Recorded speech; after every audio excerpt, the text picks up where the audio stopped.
There was a time not so long ago when American Idol stood tall as one of the most watched and passionately debated shows on U.S. television.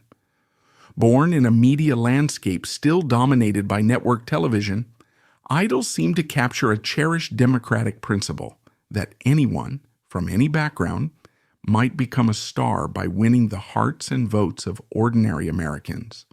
For millions of viewers, the concept was intoxicating. They watched wide-eyed as budding singers, some barely out of high school, stepped onto a stage to be judged by industry professionals and then voted upon by a nation of fans. Over time, American Idol yielded superstars Kelly Clarkson, Carrie Underwood, Jennifer Hudson, while embedding phrases like "I'm going to Hollywood" into the cultural lexicon. But beneath the glitz and dreams of stardom lay tension and suspicion, a series of controversies, claims of rigged votes, manipulation by corporate sponsors, demographic imbalances, and even technical mishaps that cast doubt on its integrity. What began as a fresh, empowering phenomenon ultimately lost much of its luster, leaving behind vexing questions. Was the show truly giving America a say? Or were viewers and contestants pawns in a carefully orchestrated spectacle? Inspired by the British show Pop Idol, its American cousin launched on Fox in the summer of 2002. Reality TV was still on the ascent then. Survivor had shown there was a market for unscripted drama, while Big Brother and The Amazing Race also garnered attention. American Idol, however, broke new ground by promising that the public's votes would shape the outcome. Casting calls drew thousands, then tens of thousands of hopefuls. Judges Simon Cowell, Paula Abdul, and Randy Jackson possessed a rare chemistry. Cowell's biting honesty, Abdul's nurturing presence, and Jackson's music industry savvy. Early winners like Kelly Clarkson emerged seemingly from nowhere, forging a narrative so appealing that fans found it easy to believe the show was a transparent vessel of American sentiment. Kelly's win felt pure.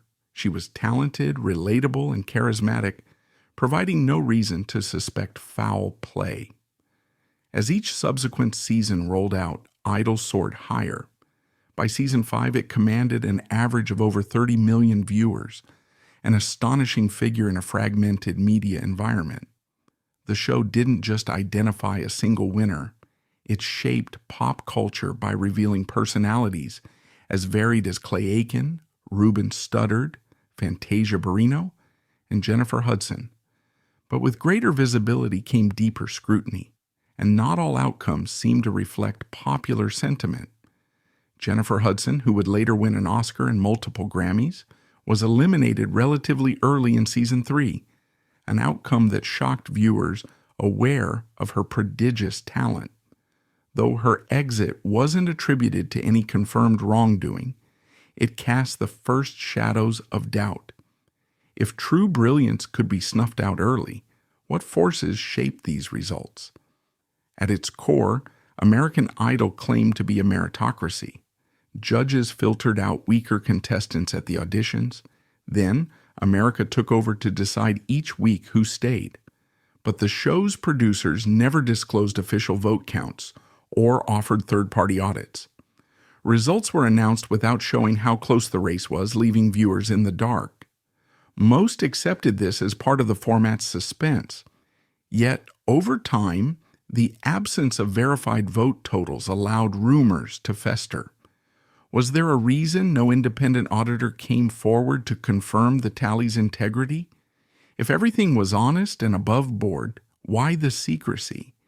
The introduction of text voting, championed by the show's telecommunications partner, AT&T, heralded a new era of viewer engagement.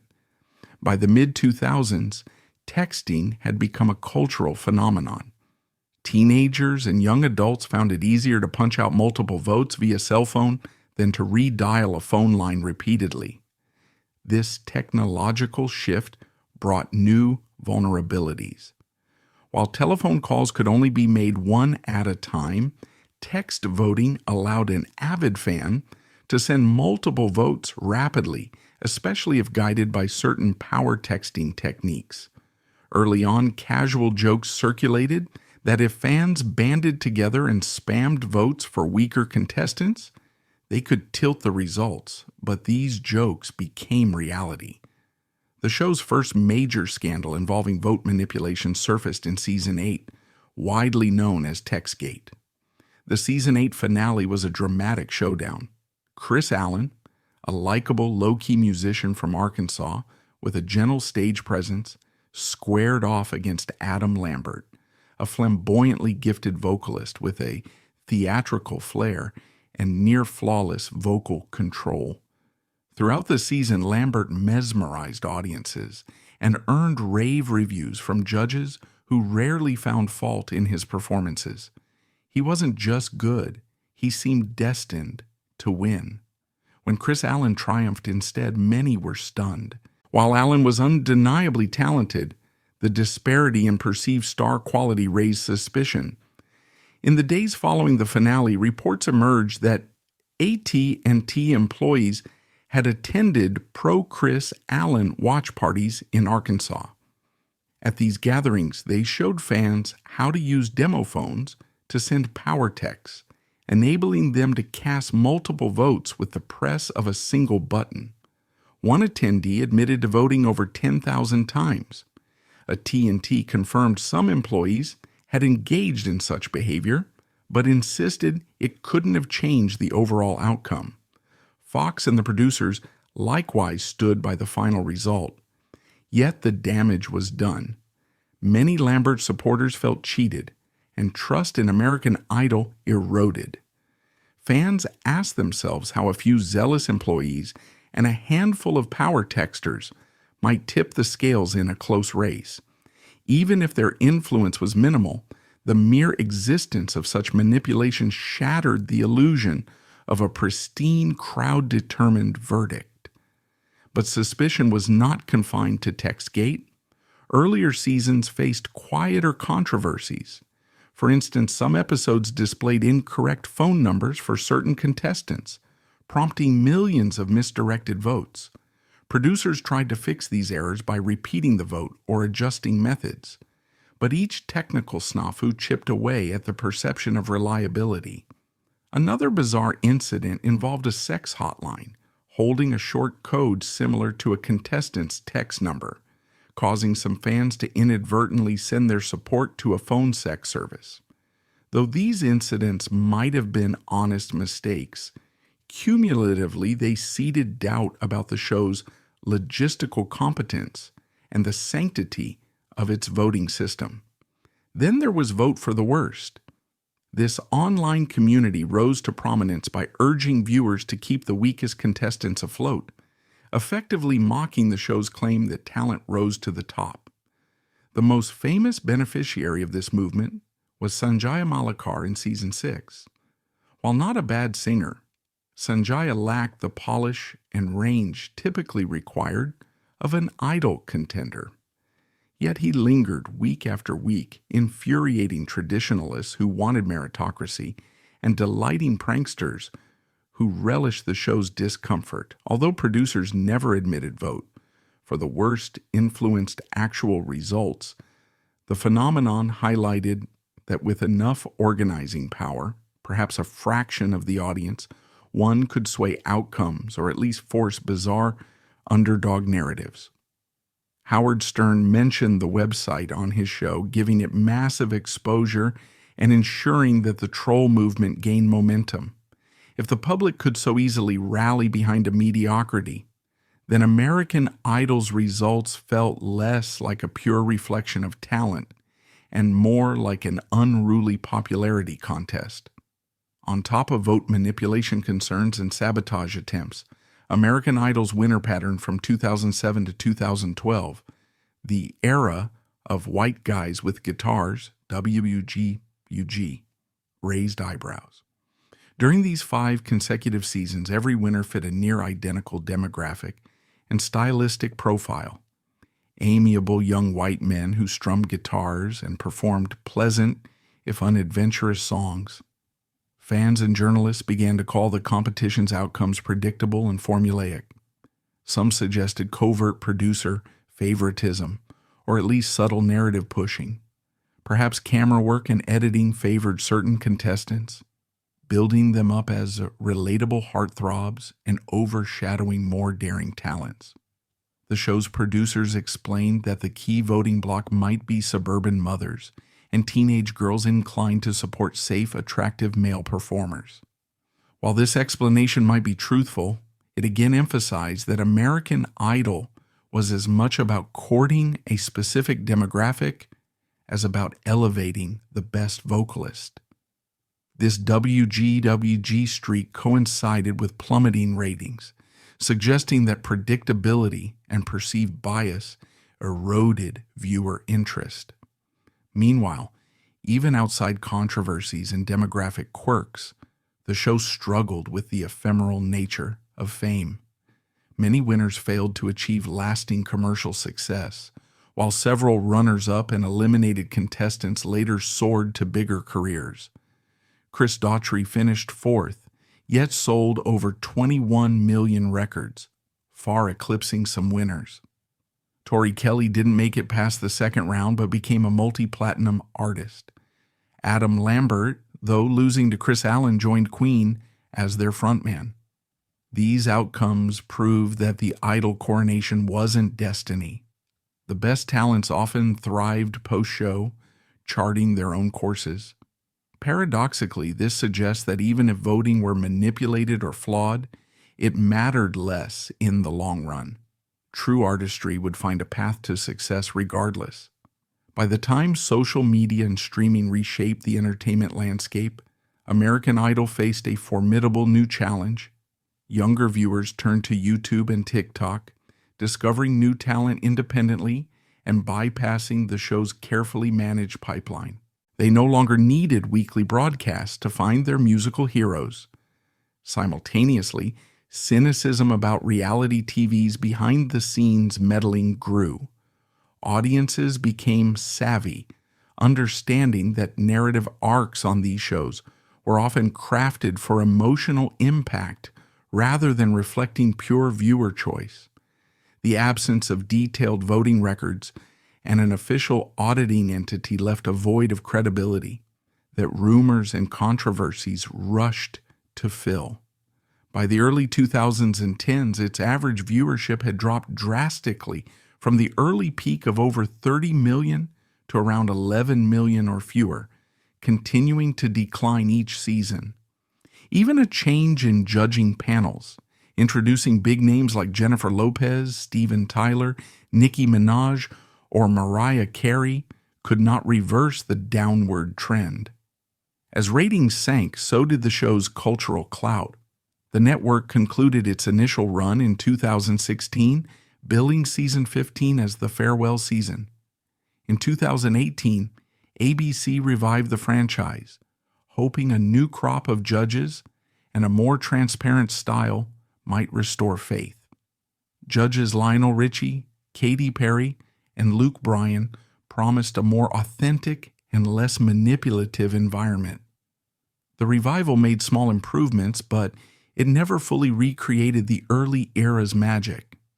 The shadow of earlier controversies, Textgate, questionable voting outcomes, and the WGWG run lingered, reminding fans that nostalgia and reality often clash.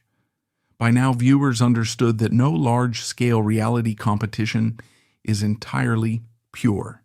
Even if ABC's version avoided overt scandals, the memory of corporate meddling, mismatched phone numbers, suspicious text lines, and recognized troll campaigns lived on in popular memory. While producers occasionally offered vague reassurances that the integrity of the voting system is maintained without public audits, cynics refused to believe it. The show's long history had taught that trust is earned, not demanded. Competitors like The Voice also faced accusations of producers choosing which singers advance through coaches' decisions rather than direct audience votes. The entire reality competition genre suffered from credibility issues. One might ask, does it even matter if American Idol was rigged or influenced? After all, the show introduced new artists to a massive audience. Even if the final vote tallies were nudged or demographic biases favored certain contestants, fans discovered their next favorite singer. A good portion of Idol alumni who didn't win ended up thriving. The platform gave them exposure and a fan base.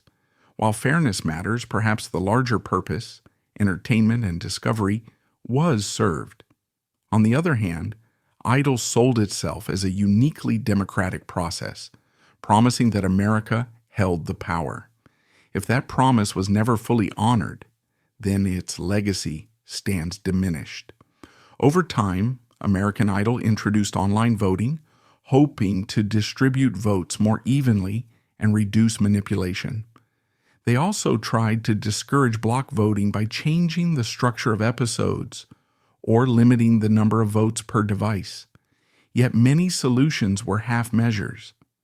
The show never fully confronted the core problem, a lack of transparency that allowed rumors to outpace official statements. The more controversies that surfaced, the more viewers realized they weren't just watching a singing competition. They were consumers of a carefully managed piece of reality TV theater. The results, while somewhat grounded in actual calls and texts, could be shaped by promotions, watch parties orchestrated by sponsors, online trolls rallying around the worst singer, or producers quietly deciding what would generate the best ratings the following week. Back then, people accepted what they saw on TV at face value more readily.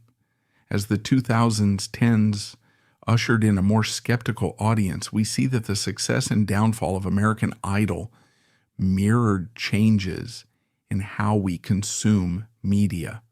Where once people believed wholeheartedly that each vote counted, now they question everything. The controversies became allegories for an entire decade's evolution from TV consumer innocence to social media savvy cynicism.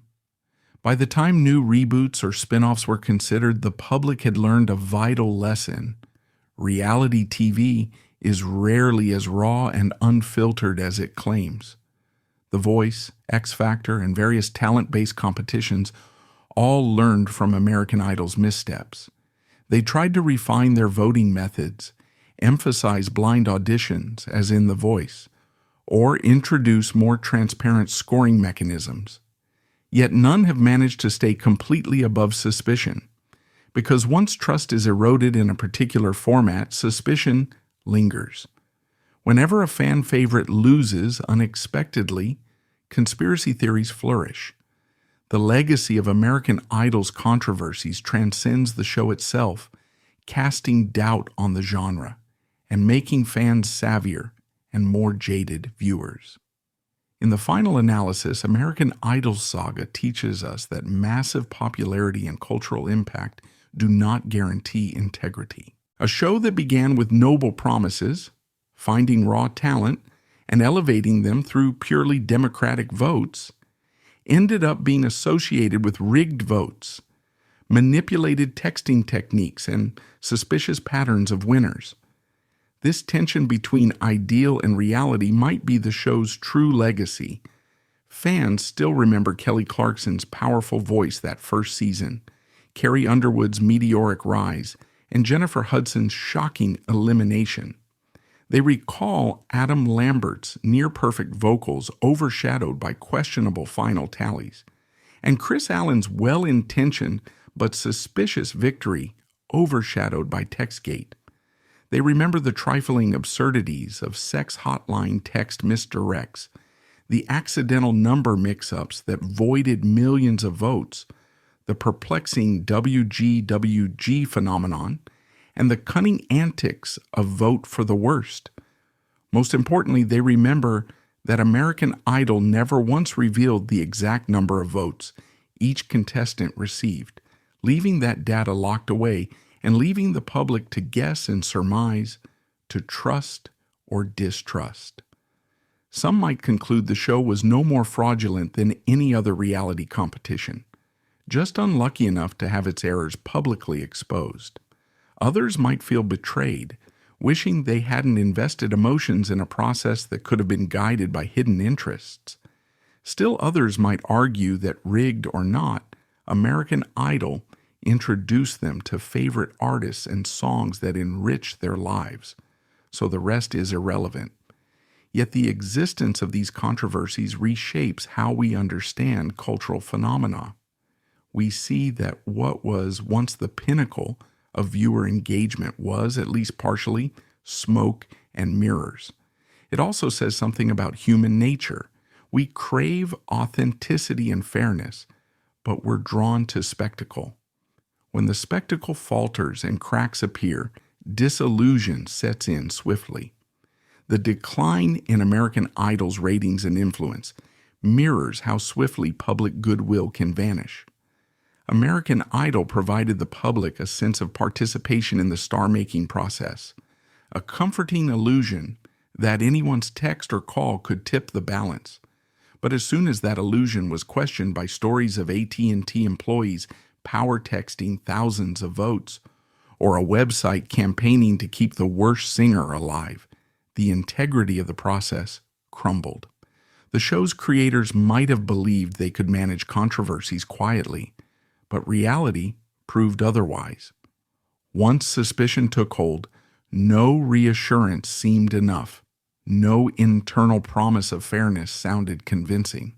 Looking forward, one must note that attempts to reboot the brand into a movie or a more transparent digital platform have stalled or never materialized.